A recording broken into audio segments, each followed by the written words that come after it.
This is the final presentation. Gratitude.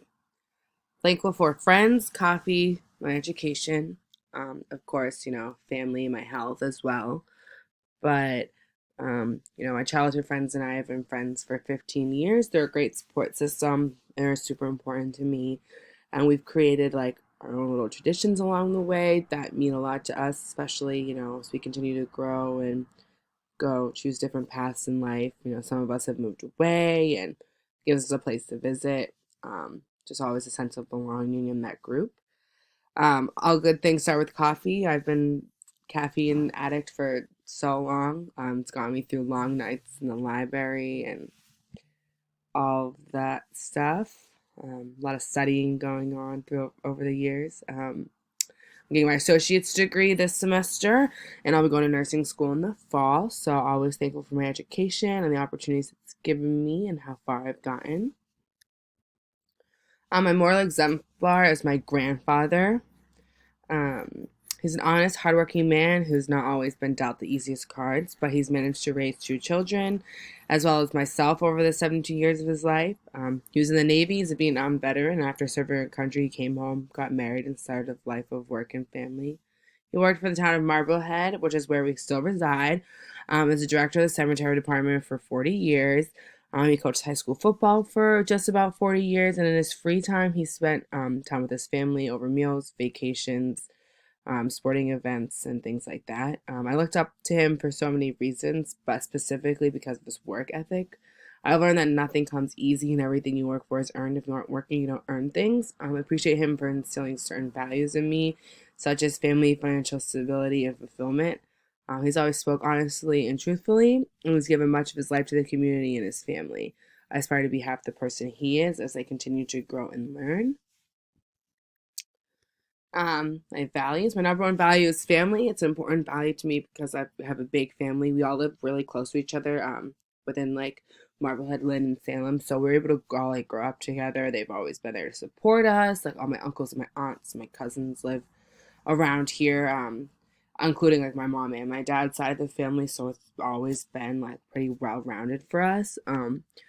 We have our own family traditions, but a big one is like I have dinner at least once a week, or so with my grandfather, if not more. I mean, we live together, but I'm constantly so busy, so I try to make that a point. So that's really nice. We still get to spend that time together, especially in his older days. And then I always have dinner with my cousins as well, so I make an effort to get there and go see them. Um, these are things that are important to us, family activities and dinners, because we'll remember this and continue these traditions, like, in generations to come. And we always know that, like, we kind of have that family backbone that we can actually count on. And then financial security.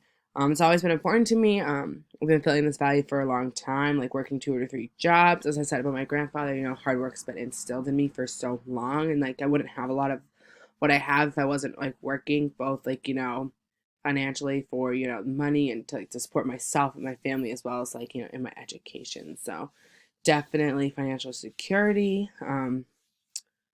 It's just one of those things where, I like to provide for myself and like have luxurious things sometimes. So definitely being able to know that I worked for it, I can save for it, and I can kind of count on myself. I chose the classic case of Nancy Cruzan, who was a woman around like 25 or 26 years old, was in an automobile crash, single car crash. Car like flipped over. When the paramedics got there, she was unconscious, and things like that. So obviously she brought to the hospital. She ended up being in a vegetative state for several years. She was being kept alive by a feeding tube. So she could like grimace and like feel some sort of pain on her own. She could kind of breathe on her own, but she was essentially a paraplegic. She couldn't, move her legs or her arms after the crash. She kind of ended up curling up into a fetal position. So when she was living at her rehab facility, they had to, move her around and things like that. So she wasn't doing anything on her own. So yeah, for 8 years it did this. It ended up being a landmark right to die case through the Supreme Court in Missouri, in which she finally did pass away after her parents, tried to say that her daughter didn't want to live like this. Like they asked if they could take the feeding tube out, and they were denied several times. It was taken out when she was 33 years old and she passed away. The second story I've read was Death and Dignity, a case of individualized decision making. And it involved this woman named Diane and Dr. Quill. She was diagnosed with acute myelomonotic leukemia after a few blood tests, which came up. They were a little odd, and doctor didn't want to admit it. So she denied treatment even after being told that she would, have like more than a 50% chance of survival. She was given various treatment options, told in detail. Her doctor was really vouching for her, he respected her, but in the end, he did respect her decision. Diane was big on she wanted to control her own life and her own death. She didn't want to suffer. She wanted to do the pain. She didn't want to live on hospice care forever. She didn't want to just be comfortable. She wanted to enjoy the rest of her days, and she wanted to die when she wanted to. So he prescribed her sleeping medication, which had barbiturates, and he also helped her and told her how many to take if she wanted to commit suicide, if she wanted to die. So when she was ready to die, she said bye to her friends, said bye to her family, and passed away peacefully on her couch. And as for the lifeboat dilemma, I would save the captain of the ship because he knows how to navigate the water. He's familiar with the boat. He probably knows where the supplies are, what will work and what won't work on the boat.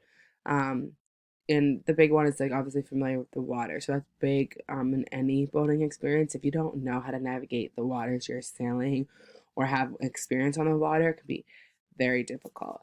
The woman who thinks she's 6 weeks pregnant, I just went by the moral rule for this one because every life counts, including the unborn child. She's less likely to survive swimming based on fatigue or other complications could definitely put her at risk, and I feel like she'd be safer on the boat, even left on there for a period of time. And then the senior citizen who has 15 grandchildren, kind of went by the care-based decision. He's older, he's less likely to survive swimming as well. He might have other underlying health conditions, and if he even were to pass away in the boat, it would be much more peaceful than if he passed away in the water. I think he'd have more help on the boat, potential for him to be safer. Those are the three. On the lifeboat dilemma, I've been asked this question before in other philosophy classes, and it's always like a confusing one because you never really know, like being posed these questions, like what the circumstances are and all that stuff. So without knowing all those details, it's even harder. But I think for a moral standpoint, your decision's based on that. So this is mine, but yeah, it's definitely a difficult question. It's gonna always pose different talking points as well. So I've always found it interesting. And that's that. I've enjoyed the semester. Thank you so much.